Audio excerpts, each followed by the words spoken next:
I don't know about you, but I believe that an invasion of the United States by the millions of foreign nationals paid for with your tax dollars might be worth shutting the government down over.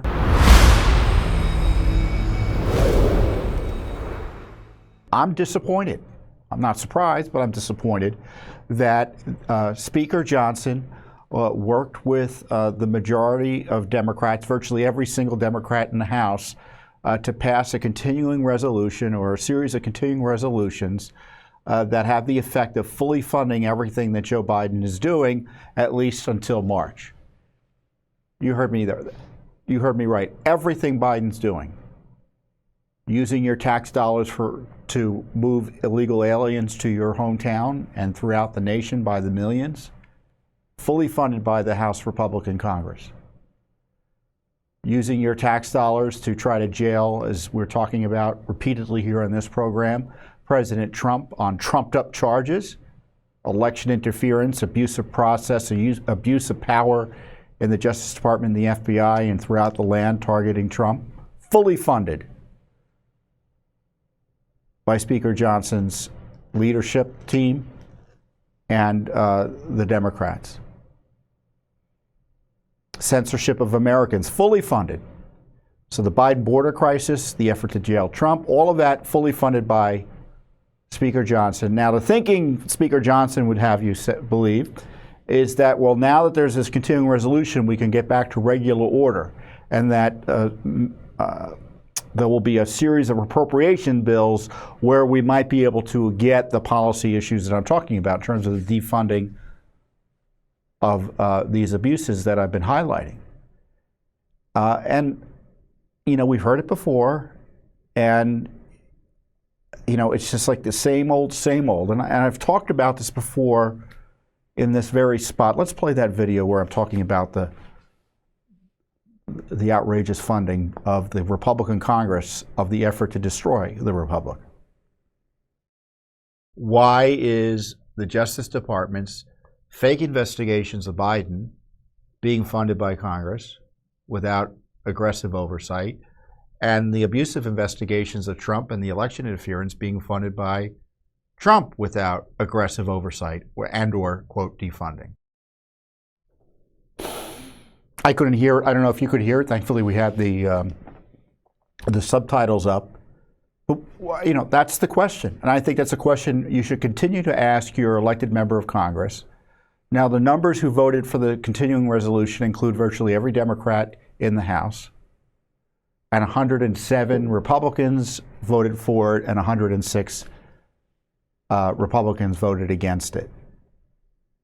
So that's where things stand. The Democrats seem to be running the House, which, you know, may be a good thing depending on your point of view. But it's hard to believe that Republicans who are complaining about the border invasion, including Speaker Johnson, would just go ahead and fund it with no reason, I think, no reasonable expectation that things are going to change next time this issue comes up for a funding fight. So that's the challenge we face. We've got this, what I believe, failing leadership on the Hill. I think only 18 senators voted against this continuing resolution to keep the government open and allow the Biden administration to use tax monies to undermine the Republic. I mean, you know, in my view, you can have funding fights that don't necessarily require government shutdowns if you win or lose. You know, people argue over tax rates, and you know, maybe not every funding fight is worth potentially shutting the government down over.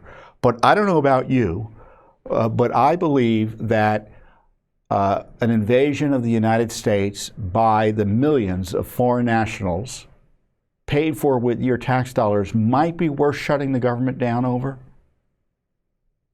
Or trying to jail Trump's #1 political opponent, that might be worth shutting the government down over. Or censoring tens of millions of Americans, that might be worth shutting the government down over. That, yeah, we're not going to fund that, and if you want to fund it, then, you know, you're not going to get anything funded. So to me, the unwillingness to do that suggests to me they don't consider it important. Because if it were important, they'd be behaving quite differently. So that's the challenge we face. Congress isn't doing what it needs to do. And they'll say, well, we're doing impeachment. And, they'll try to say that impeachment is just good enough to distract you from the fact they're funding the abuses of power. In many ways, they're trying to impeach Biden for. How does that work? Of course, they don't want to impeach him for the border invasion, or at least they haven't yet. I guess that would be hard to do since they're actually funding his doing it. And even the impeachment, it's going slow. Hunter Biden, he didn't show up, conspired with his father to thumb his nose at this lawful subpoena, goes into a contempt situation. So what happens? Well, they come to a deal, and he's going to come at the end of February. So, I mean, isn't that smart? Joe and Hunter mess with Congress, evade a subpoena, don't abide by it, and they buy themselves months of extra time in terms of having to testify to the House about it. I mean, he's not going to testify until February 28th now.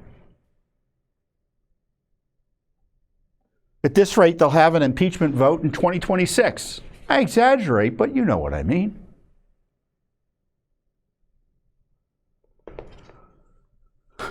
So sometimes, we're supportive of the House doing work to pursue oversight. And when Speaker Johnson says and does the right thing, we'll support him. If Democrats say and do the right things, we'll support them as well. But funding government corruption, I just can't support. I just can't support, especially kind of in-your-face government corruption, like an invasion. Thanks for watching. Don't forget to hit that subscribe button and like our video down below.